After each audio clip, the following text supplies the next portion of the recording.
Even ہندوؤں کی کتابوں سے ڈاکٹر ذاکر نائک نے جو کلکی پرانا ہے اس سے ریفرنس دیا تھا کہ وہاں پہ بھی موجود ہے کہ بہار کے مہینے کے دوسرے عشرے کی دوسری تاریخ کو آخری کلکی جو ہے وہ پیدا ہوئے. تو as far as books are concerned اہل سنت اور اہل تشیع کی جو کتابیں ہیں نا وہ 12 ربیع الاول ہی بتاتی ہیں. لہٰذا اس تاریخ کے حوالے سے کوئی جھگڑا کرنے کی ضرورت نہیں ہے. کسی بھی صورت ربیع الاول میں جو 12 کی ڈیٹ آ رہی ہے وہ منڈے والے دن نہیں بنتی، جبکہ بخاری مسلم میں ثابت ہے کہ حضور کی ڈیتھ ہوئی ہے منڈے والے دن. تو منڈے کے دن 12 ربیع الاول آتی نہیں ہے، چاہے تینوں مہینوں کو کسی بھی اعتبار سے رکھ، پیدائش منڈے، ہجرت منڈے، وفات منڈے اور نزول قرآن منڈے. اور آپ جشن قرآن اور جشن میلاد سال کے بعد نہیں سر، ہر ویک منایا کرتے تھے منڈے کا روزہ رکھ. تو ہم معصومانہ سوال جب ان سے کرتے ہیں کہ بتائیں کہ جب مولا علی کوفہ شفٹ ہو گئے، دارالخلافہ انہوں نے کوفہ شفٹ کر دیا، اور مولا علی وہ ہیں کہ جو 3 خلفاء کے ساتھ نائب کی حیثیت سے رہے اور چوتھے نمبر پہ خود خلیفہ بنے. کوئی حدیث کوئی چھپی رہ گئی تھی تو ان تک تو پہنچ گئی. تو جو 5 سال کوفے میں مولا علی رہے، تو وہ جو 5 سال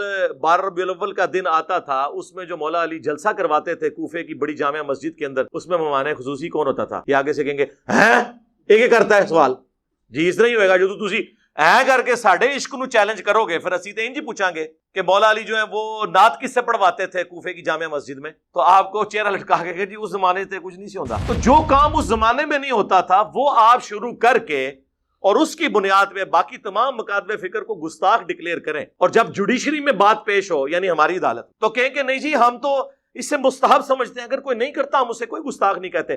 تو سر پھر آپ یہ شعر جگہ جگہ لکھ کے کیوں لگاتے ہیں؟ نثار تیری چہل پہل پر ہزاروں عیدیں اے ربیع الاول، سوائے ابلیس کے جہاں میں سبھی تو خوشیاں منا رہے ہیں. یہ مفتی احمد یار خان نعیمی صاحب جن کا مزار گجرات میں ہے، جنہوں نے جال حق کتاب لکھی ہے، ان کا یہ شعر ہے. آپ نے پوری امت کو ابلیس بنا دیا. صحابہ تابعین تبع تابعین کے مبارک دور میں جتنے مسلمان ہیں ان کو ابلیس کہہ دیا، کیونکہ وہ آپ کے طریقے پہ تو میلاد نہیں مناتے تھے. تو وہ تو وہی طریقہ تھا جو صحیح مسلم میں ہے 2750 فیہ ولدت وفیہ انزل علیہ، میں پیر کا روزہ اس لیے رکھتا ہوں کہ اس دن میں پیدا ہوا اور اس دن مجھ پر پہلی وہی نازل ہوئی. تو اسی لیے ہم عرض کرتے ہیں کہ مرنے سے پہلے اے مسلمان کر لے اس پہ غور. کتابوں کا خدا اور ہے، بابوں کا خدا اور، کتابوں کا نبی اور ہے، بابوں کا نبی اور، کتابوں کا دین اور ہے، بابوں کا دین اور. بابے بھی اسی دین، اسی رب کو، اسی پیغمبر کو مانتے ہیں، لیکن ان کوالٹیز کے ساتھ نہیں جو کتابوں میں رپورٹ ہوئی ہیں، وہ ان کوالٹیز کے ساتھ مانتے ہیں جو ان کے بابوں نے رپورٹ. تو میں نے ابن تیمیہ کی انجینئرنگ بہت پہلے کی تھی اس حوالے سے، میں آج اس کو ٹاپک کو اسکپ کرتا ہوں. ہمیں کسی کے کوئی دھوس نہ لگائے. اور بھائی جب ہم قرآن و سنت کی روشنی میں